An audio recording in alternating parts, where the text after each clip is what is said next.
Welcome back. Before seeing the critical path, one more thing that I want to highlight for everyone. This is a great tip that you can use in your project, especially for complex projects. Whenever you create this task, you see that there is a WBS code or unique code for each of these tasks, that these tasks are defined by this unique code. You can change the format of these. By default, it is like 2.4, 2.5 or level 1 is 3.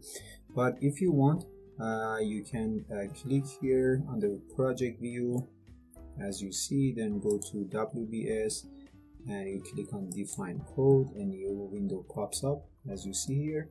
And I'm gonna change the little bit the preview of this code, the format of this code. So I can say I want to have a number or a uppercase, and then for the second I want to have a lowercase and then the number. How does that work and what it means? And you see the code preview here. Let's say if I have any for example, I have a project that falls under the portfolio of the new renewable energy, then I can put a code here, an upper letter here, that I can define that this is gonna start with the let's say R, which is the renewable. Then I put a lowercase, I can put say okay S like solar energy, and then my activity will start. So you can change this WBS code definition in your project, which is really helpful.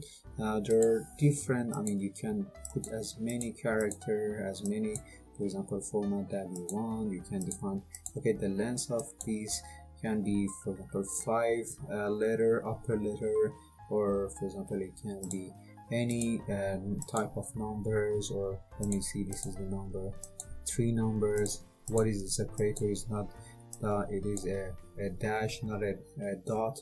So you can play with this and change the preview code for your project depending on the project that your organization control. One more thing, I unzoom here.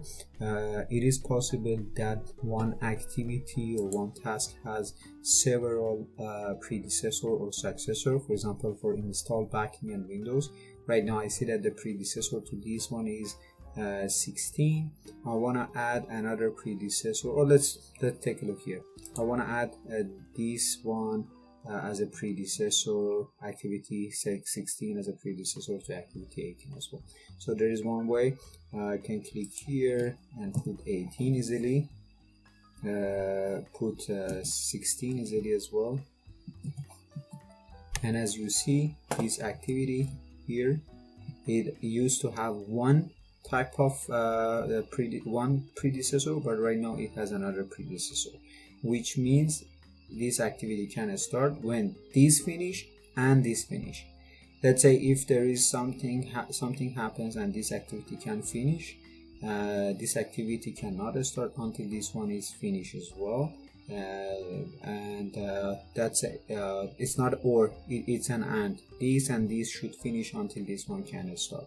Before adding this predecessor again, it used to be this one can start when this one is finished, and it was not depending on this one. So it is possible just to put a comma and add in the predecessor cell the type of the activities that you want. You can do the same on the detail window. You go to view, details, and here, as you see here, we are in the predecessor and successor view of the detail window, and I have install backing and window and install exterior windows, the 2 predecessor to this activity, and you can change the type and the lag of these as well. Here you can do the same for the successor and add many as successor as you want. And well, in reality it happens a lot that you have several activities that are as predecessor to just one single activity, because let's say that's the deliverable final deliverable for your project. That's great. See you in the next video.